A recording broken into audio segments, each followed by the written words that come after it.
नमस्कार, स्वागत है आपका बिहार समाचार में। बिहार वालों के लिए मुख्यमंत्री नीतीश कुमार जी ने कई बड़ी घोषणाएं कर दिए हैं। साथ ही किसानों के लिए, गरीबों के लिए आज बड़े फैसले लिए गए। आज की प्रमुख खबरों पर बात करेंगे। इससे पहले आपसे एक छोटी सी अनुरोध है, कृपया वीडियो को एक प्यारा सा लाइक कर दीजिएगा।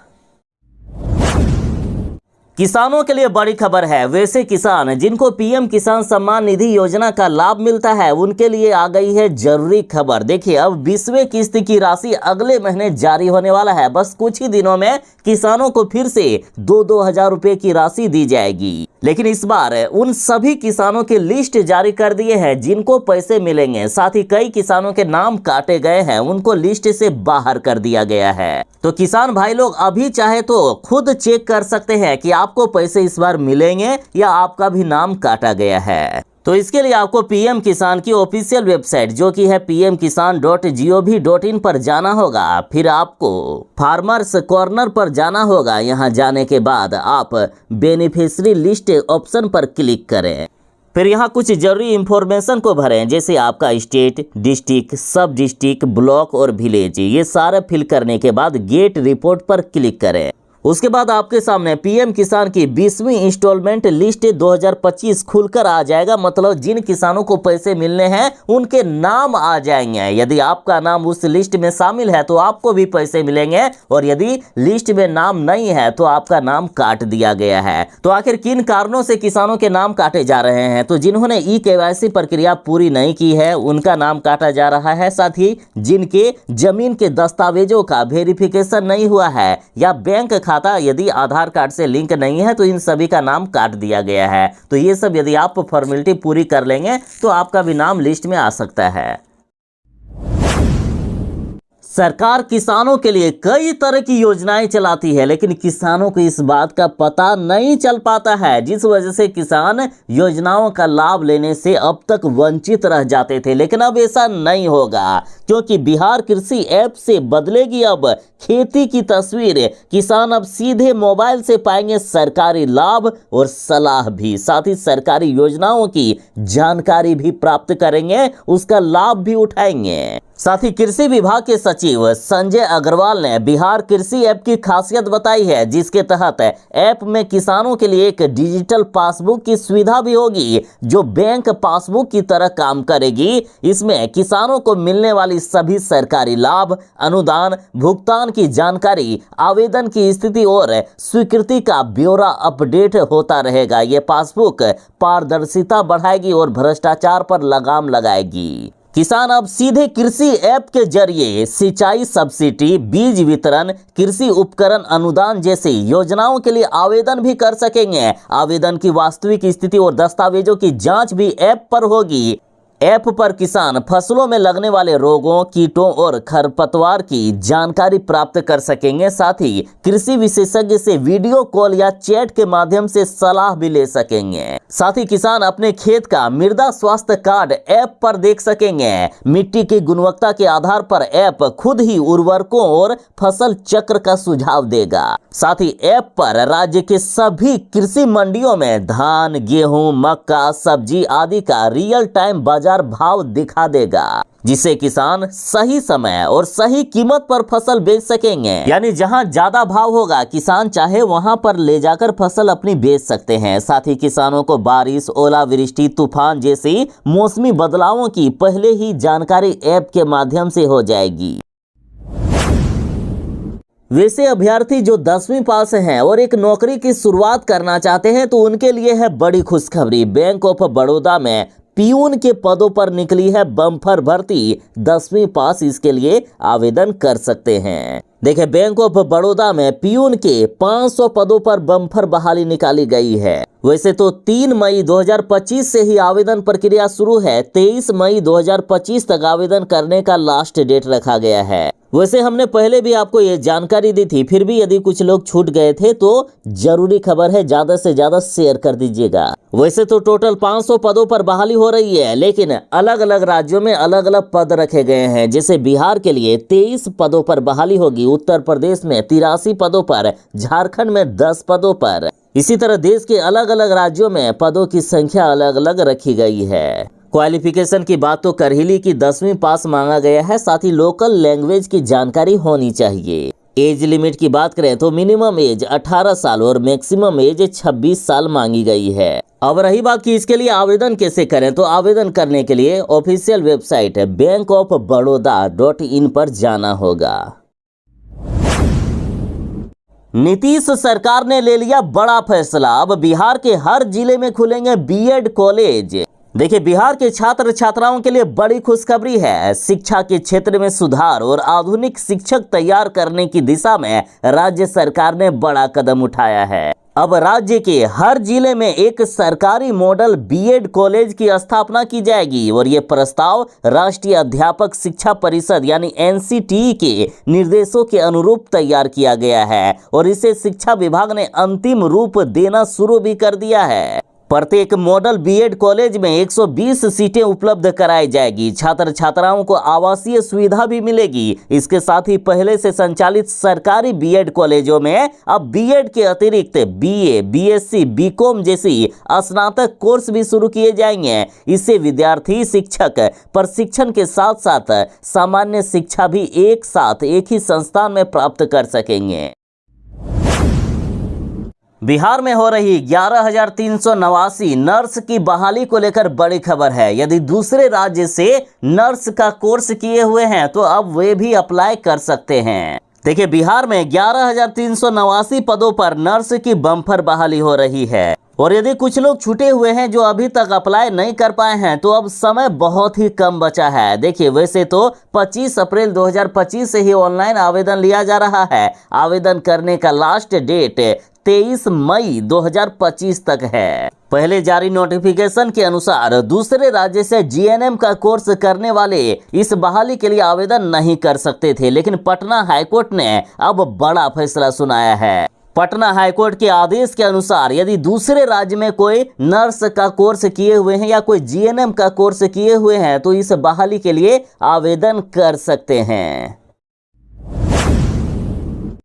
बिहार में आज भी होने वाली है भयानक बारिश। साथ ही बीते 2 दिनों में आकाशीय बिजली गिरने से 7 लोगों की बिहार में दर्दनाक मौत हो गई है। अतः जरा सावधान रहिएगा। देखिए, मौसम विभाग ने कहा कि पूर्णिया, किशनगंज, कटिहार में आज अत्यंत भारी बारिश की चेतावनी दी गई है। साथ ही 17 जिलों में ऑरेंज अलर्ट जारी किया गया है। मतलब यहाँ 60 किलोमीटर प्रति घंटे की रफ्तार से भी हवा चल सकती है। तो वहीं 20 जिलों में येलो अलर्ट जारी किया गया है। बिहार वाले जरा सावधान हो जाएं। बिहार में भयानक बारिश के साथ तेज आंधी तूफान भी चलने वाला है। हवा की रफ्तार 50 से 60 किलोमीटर की हो सकती है। देखिए, बिहार के इन 17 जिलों में सबसे ज्यादा खतरा है। यहाँ ऑरेंज अलर्ट जारी किया गया है। ये जिले हैं पश्चिमी चंपारण, पूर्वी चंपारण, सीतामढ़ी, शिवहर, मधुबनी, सुपौल, अररिया, किशनगंज, मधेपुरा, सहरसा, पूर्णिया, खगड़िया, कटिहार, भागलपुर, मुंगेर, जमुई और बांका। इसके अलावा बिहार के इन 20 जिलों में आंधी, आकाशीय बिजली गिरने का येलो अलर्ट जारी किया गया है। यहाँ के लोग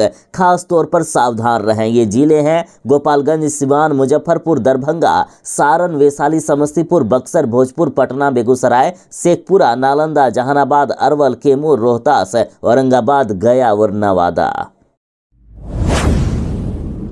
मुख्यमंत्री नीतीश कुमार जी ने बड़ा फैसला लिया है। बिहार के सभी पंचायत सचिवों को अब मिल गया है बड़ा अधिकार। देखिए, पंचायत सचिवों को जन्म मृत्यु प्रमाण पत्र जारी करने का अधिकार दे दिया गया है। इन्हें रजिस्ट्रार्ड बनाया गया है। पंचायत सचिव संबंधित ग्राम क्षेत्र के लिए रजिस्ट्रार होंगे। अब जन्म मृत्यु से संबंधित आवेदनों का निष्पादन ग्राम पंचायत स्तर पर ही होगी।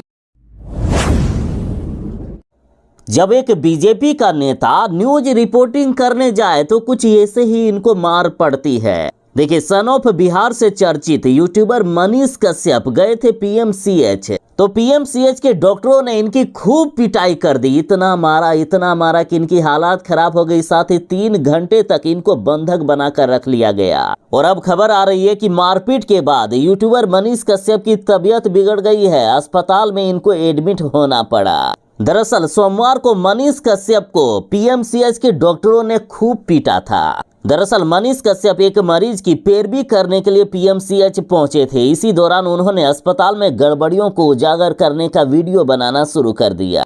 ईटीवी भारत की खबर में तो यहां तक लिखा गया है कि यूट्यूबर मनीष कश्यप पर महिला चिकित्सक के साथ अभद्रता का भी आरोप लगाया गया, जिसके बाद डॉक्टर आक्रोशित हो गए। डॉक्टरों ने उनके साथ मारपीट की और उनको कमरे में बंद कर दिया। इन्होंने जो मोबाइल से रिकॉर्ड किए थे वीडियो, उसे भी डिलीट करवा दिया गया। बिहार में संभावित बाढ़ को लेकर अलर्ट हुई सरकार। मुख्यमंत्री नीतीश कुमार जी ने अधिकारियों के साथ बैठक की। देखिए, इसी महीने के अंत तक मानसून केरल के तट पर दस्तक देने वाला है। इसके साथ ही धीरे धीरे पूरे देश में मानसून की बारिश की शुरुआत हो जाएगी। ऐसे बरसात शुरू होने से पहले बिहार सरकार संभावित बाढ़ के खतरे को ध्यान में रखते हुए अलर्ट हो गई है और बीते दिन पटना स्थित मुख्य सचिवालय सभागार में संभावित बाढ़ के पूर्व तैयारियों की समीक्षा मुख्यमंत्री नीतीश कुमार जी ने की। बैठक में बाढ़ संभावित क्षेत्रों की पहचान और संवेदनशील इलाकों की सूची, राहत शिविरों की स्थापना और आवश्यक संसाधनों की उपलब्धता, नाव, मोटर बोट, जीवन रक्षक उपकरण तथा राशन की व्यवस्था, जल जमाव की समस्या से निपटने हेतु नगर निकायों की कार्य योजना, मेडिकल टीमों की तैनाती, दवाइयों की उपलब्धता एवं टीकाकरण कार्यक्रम, बाढ़ पूर्व चेतावनी तंत्र की समीक्षा और सूचना तंत्र को मजबूत करने समेत अन्य बिंदुओं पर विशेष चर्चा की गई। बैठक में यह तय किया गया कि जिलों के डीएम स्तर पर भी नियमित समीक्षा की जाएगी और जमीनी स्तर पर तैयारियों की निगरानी की जाएगी। नीतीश कुमार जी ने कहा है कि किसी भी हाल में इस बार बाढ़ में बिहार को नहीं डूबने दिया जाएगा। अब बिहार के निजी स्कूलों पर शिक्षा विभाग का शिकंजा पड़ेगा। अब हर हाल में करना होगा ये बड़ा काम। देखिए, बिहार में निजी स्कूलों के लिए अब केंद्रीय माध्यमिक शिक्षा बोर्ड यानी सीबीएसई द्वारा निर्धारित मानकों का पालन करना अनिवार्य कर दिया है। शिक्षा विभाग ने राज्य के लगभग 40,000 निजी स्कूलों का पंजीकरण अनिवार्य कर दिया है। इन स्कूलों को अब पढ़ाई की गुणवत्ता और इंफ्रास्ट्रक्चर के आधार पर ही सीबीएसई मान्यता दी जाएगी। पिछले साल शिक्षा विभाग ने निजी स्कूलों से ऑनलाइन माध्यम से संबद्धता के लिए आवेदन मांगे थे। इसमें 23,456 स्कूलों ने आवेदन प्रस्तुत किए थे। अब इन विद्यालयों की शैक्षणिक गुणवत्ता और आधारभूत संरचना की जांच की जाएगी। साथ ही शिक्षा विभाग ने सभी जिलों में निजी विद्यालयों की जांच की योजना बनाई है। निजी स्कूलों को जिला शिक्षा अधिकारी से एनओसी प्राप्त करना होगा। यदि सब कुछ ठीक रहा तो उस निजी विद्यालय को मान्यता देकर आगे चलाया जाएगा और यदि गड़बड़ी पाई गई तो उस स्कूल को बंद करवा दिया जाएगा। मुकेश सहनी ने कहा है कि लालू यादव का शासनकाल जंगल राज नहीं बल्कि मंगल राज था। मुकेश सहनी ने कहा कि जो गरीब जमीन पर बैठते थे, लालू यादव के दौर में उन्हें बैठने के लिए कुर्सी नसीब हुई। इन्होंने कहा कि इतिहास गवाह है कि जब यादव जाति के लोगों ने एकजुट होकर लालू यादव को नेता माना, जब वे बिहार के मुख्यमंत्री बने, तब न केवल यादव जाति के लोगों को फायदा हुआ बल्कि पिछड़ी जातियों को भी इसका लाभ मिला। मुकेश सहनी बोले कि जिनको जमीन से उठकर कुर्सी पर बैठने का मौका नहीं मिलता था, उन्हें बैठने के लिए कुर्सी नसीब हुई। मुकेश सहनी आगे बोले कि जो हम लोगों पर राज करता था, जब उन्हें तकलीफ हुई तब उसने उस दौर को जंगल राज का नाम दिया, जबकि गरीबों के लिए वह मंगल राज था। आगे मुकेश सहनी ने कहा है कि सही अर्थों में आज जंगल राज है। आज आपका कोई सुनने वाला नहीं है। थाना प्रखंड कार्यालयों में निषादों, गरीबों, पिछड़ों की सुनी नहीं जाती है, उन्हें गाली दी जाती है। अगर जमीन का म्यूटेशन भी करना है तो 2 महीने घूमना होगा और रिश्वत देनी होगी। ऐसी स्थिति में अब खुद तय कर लें कि आज जंगल राज है या नहीं।